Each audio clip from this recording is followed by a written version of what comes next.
morning, students. I, Akanksha Mishra, your science TGT teacher, is again back with a new chapter. So today this video is for class 7th and we are going to discuss about the second chapter, that is nutrition in animals. In first chapter, students, we already discussed about nutrition in plants, that how plants do get their nutrition, how do they prepare their food, and from where they get energy. Okay, energy is the element, or the energy is the requirement that is needed by all, either plants or the animals. So we discussed already in first chapter that how energy is obtained, or how energy is gained by plants by the help of food, by the preparation of food by themselves. In last video, or the last chapter, we discussed that there are two types of nutrition, students: autotrophic nutrition and the heterotrophic nutrition. In autotrophic nutrition, what we discussed, that autotrophic nutrition are the in this plants or the organisms, we can't say them organisms, the plants make their own food, that is they autotrophs are not dependent on other for their food, they are self dependent for their food. Same is the vice versa in the case of heterotrophs. Heterotrophs are the dependent on plants for their food. Okay, so animals or the humans comes under the category of heterotrophs, but the plants comes under the category of autotrophs, and the plants, animals and the humans comes under the category of heterotrophs. So as we discussed nutrition in plants, that is of autotrophic nutrition in the first chapter, now is the turn for discussing about the heterotrophic nutrition, that is nutrition in animals, in your second chapter. So starting from it, students, heterotrophic nutrition is the type of nutrition that is required, or that is done by animals, that they depend on other for their food. They do not prepare their own food, they need to get food from the other sources. They need to get energy from the other sources, from the outside sources. Either they get food from the plants or the small animals as to them, like carnivorous, omnivorous comes under the category of heterotrophs. Heterotrophs or the heterotrophic type of nutrition. Okay, so students, in this we know that why do we need nutrition, why do animals or the humans need nutrition? Because nutrition is the only one that gives us energy for our growth, for our repair what, students? What type of repair? Like whenever we get injured, or whenever we used to suffer from any accident, then our cells used to get repair, our body used to get repair, and for that repair this nutrition is also important, is also a part of it.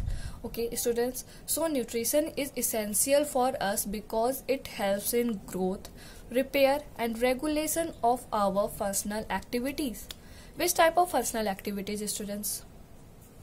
Functional activities like walking, sleeping, studying and even talking. This is also a type of functional activities. Breathing, eating food and studying, all these etc., all these activities comes under the category of functional activities that is done either by animals or by the humans. Okay, so coming to this point, is maybe clear to you that nutrition is essential for us because it helps in growth, repair and also the functional activity, and to regulate functional activities of us.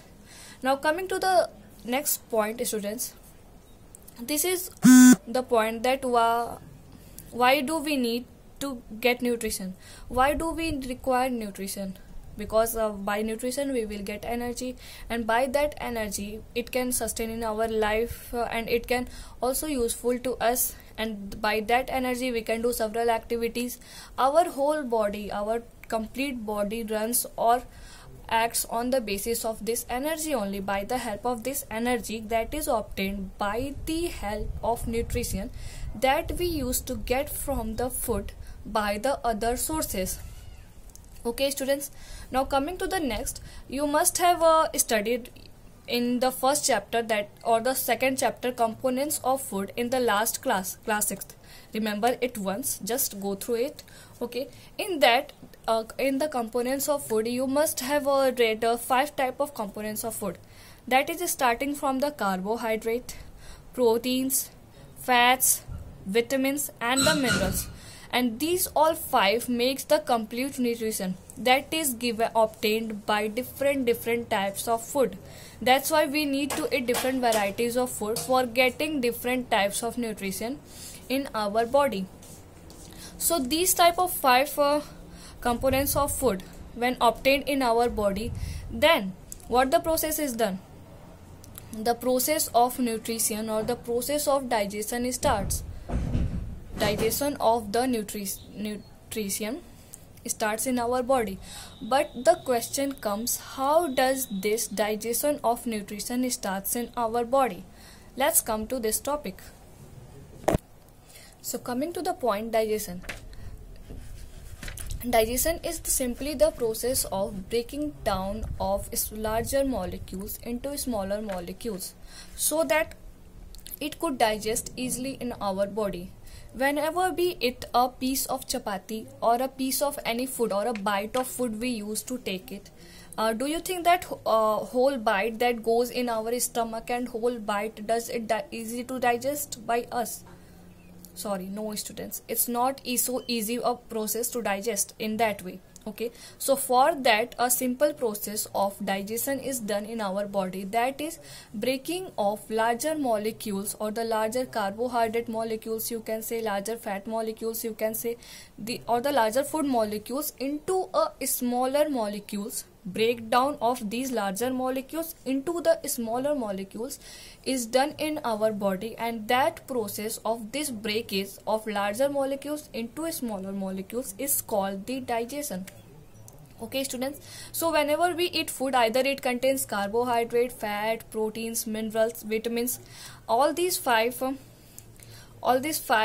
components of food in either any variety of food, this goes inside our stomach, and while going inside our stomach from the esophagus or from the mouth that we eat the food, from that point only the breakage of these larger molecules into the smaller molecules starts, and this process continues from the mouth to the anus. Okay, and this process is called digestion in animals or the digestion in humans.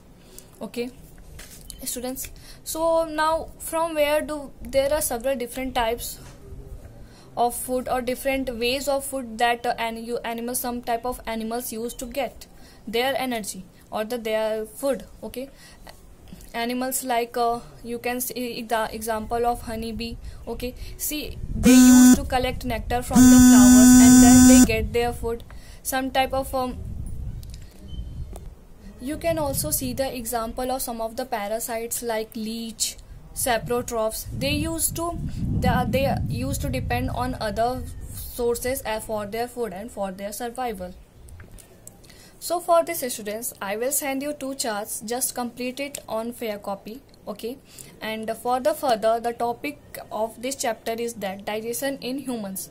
Okay, that's not a so long process, that's a very small process, but easy to understand also. So just go it and read it once and make that 2 charts that I am sending it to you.